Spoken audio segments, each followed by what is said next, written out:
Chapter 30. Smokin.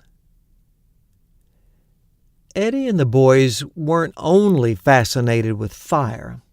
They liked smoke, too. One day their parents had to be away, so they had hired a babysitter. By this time, Eddie was a young teenager, and he was a little miffed that his parents didn't trust him to look after the tribe. After all, hadn't he proved himself responsible time after time? Hadn't he? The babysitter came huffing up the hill and plopped into a chair. She looked around at the house and the boys. She asked about the bathroom. She considered asking for a raise even before the job began. As the morning progressed, though, she realized the work wasn't so bad. The boys were entertaining themselves and things seemed to be under control.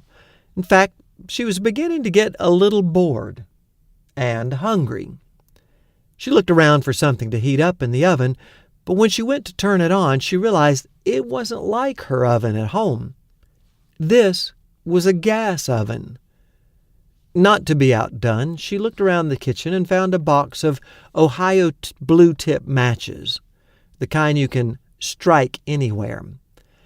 She opened the door to the oven, turned on the gas, and just then the phone rang. She'd given the number to her boyfriend. Her face lit up with pleasure as she talked to him, trying to think of flirty things to say. She wandered around the kitchen, pulling the long phone cord behind her. She giggled and looked out the window. She lowered her voice to share some secret with the boy. Finally, after a few minutes, she ran out of conversation and had to say goodbye. Because her ear had been pressed to the phone the whole time, she was unaware of the faint hiss of gas that had persisted throughout the call. She hung up and turned back to the oven. Innocently, she picked up the box of Ohio blue tips and pulled one out. She scratched it on the box. Ka-whoom! The boys, sprawled out on the couch in the living room reading old National Geographics, felt the house shake. A couple of pictures fell off the wall. They leapt off the couch and dashed into the living room. What they saw stunned them. There was the babysitter, dazed and upside down beneath the dining room table. Bits of smoke curled up from where her eyebrows had been. They followed her trail back into the kitchen that looked like a war zone. Chairs were overturned. Pots lay on the floor. A smoky smell hung in the air.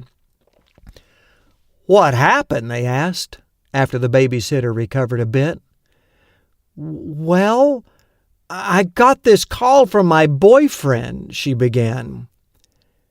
Eddie lifted an unsinged eyebrow and looked sagely at his brothers.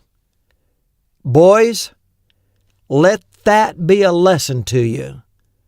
Love," he said knowingly, "can be a dangerous thing." A few weeks later, Eddie and his brothers were sitting around that same dining room table. They were trying to think up something to do, but they were avoiding the word bored at all costs. That word was worse than a cuss word to their mother. If she ever heard them say they were bored, she'd find them something to do, usually chores. Eddie's mom plopped down at the table and looked around. Her eyes fell on a pack of cigarettes a visitor had left the day before. Now, she was a brilliant woman and more than just a little sneaky. "Hey," she said, casually picking up the pack of cigarettes. "You boys ever wonder what it'd be like to smoke a cigarette?" Eddie looked at his brothers in bewilderment. Most mothers were threatening to skin their kids alive if they dared to smoke, and here was his mom offering to light one up with them. He suspected something, but shrugged his shoulders and reached for a cigarette. So did the other boys. His mom fetched the Ohio blue tips from the kitchen and carefully lit each boy's cigarette. Then she lit her own and sat back to take a puff. One after another, each of her sons followed her example. They practiced holding the cigarette in different ways, trying to see who could look the coolest. They took tentative little puffs, not daring to inhale deeply. They worked on their flicking skills, trying to get the ash to fall in the ashtray.